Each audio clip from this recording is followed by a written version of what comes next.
In today's video, I'm going to teach you how to change the header and footer size in Word 2025.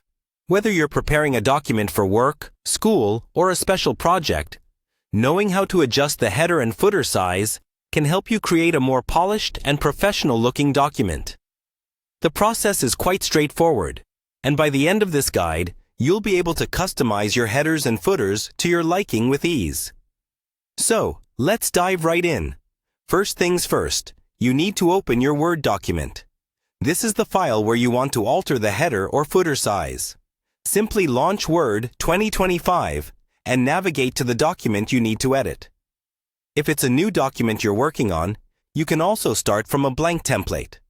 Once your document is open, it's time to activate the header or footer area. To do this, double-click on the header or footer area of your document.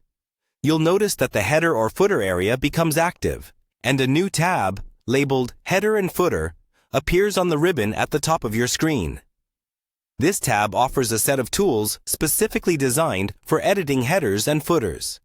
It might seem like a small step, but double-clicking is the key to unlocking the editing features within these sections.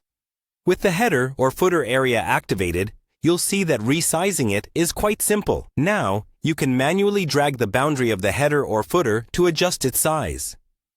Place your cursor on the edge of the header or footer until it turns into a double-sided arrow. This indicates you can click and drag it up or down to change its size. You can experiment with different sizes until you find the perfect fit for your document. Keep in mind that a larger header or footer can provide more space for information like your name, title, or other important details, while a smaller one can give your document a cleaner look. Once you're satisfied with the adjustments, it's important to finalize your changes. To do this, simply click the Close Header and Footer button, located on the far right side of the Header and Footer tab. This action will exit the editing mode and save the changes you've made to your header or footer.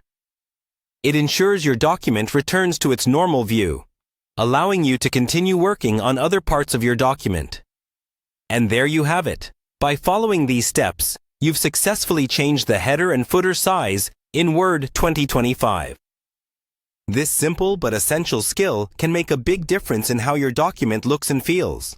Thanks for watching, and be sure to tune in for more tips and tricks to enhance your Word documents.